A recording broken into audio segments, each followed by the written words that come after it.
Nini nataka kusema ya kwamba uwanja upo katika hali nzuri.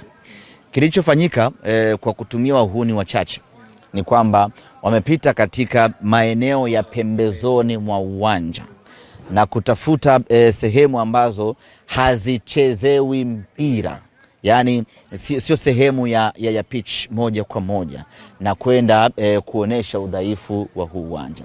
Eneo la kuchezea kwa maana ya eneo la pitch, na hapa timu mbili zimefanya mazoezi, kumbuka, na kwa interval ya dakika chache tu, yani katoka yeye, uwanja haujapumua vizuri, tumeingia sisi na uwanja upo katika hali nzuri. Nadhani picha zinajieleza.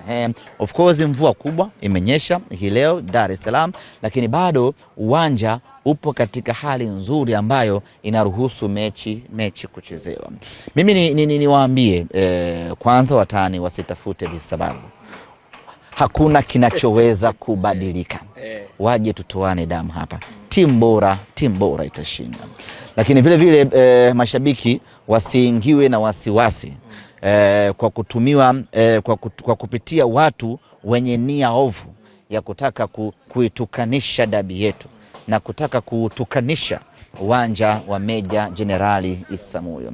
Uwanja uko tayari, uwanja uko vizuri, na uwanja uko tayari kwa ajili ya mechi kubwa. Na lazima tulipongeze Jeshi la Kujenga Taifa JKT, ambao ndio wamiliki wa uwanja huu. Wamefanya kazi kubwa sana kwenye kuhakikisha kwamba majukwaa yanakuwa vizuri, lakini sehemu ya kuchezea inakuwa kwenye ubora wake wa hali ya juu kweli. Kama kuna madhaifu yatakuwepo, ni madogo sana, lakini kwa 99.9% uwanja wa Meja Jenerali Isamuhyo uko tayari kwa ajili ya mchezo. Na mimi nisingetaka kuzungumza sana, nilikuwa nataka picha zionekane.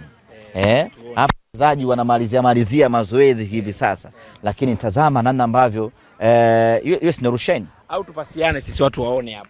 Kiatu chake umekiona vizuri, inaonekana kile pale, hata topi akina. Na Rushine si ndio mweupe?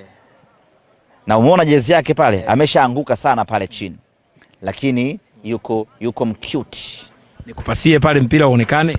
Sasa watu wako mazoezini hapa. Hapo nikupasie. Umeona bana? Kwa hiyo niwaambie tu watu ya kwamba uwanja uko tayari na wala wasiingiwe na hofu. Tuko tayari kwa ajili ya kuwakaribisha wageni wetu katika mchezo wa kesho.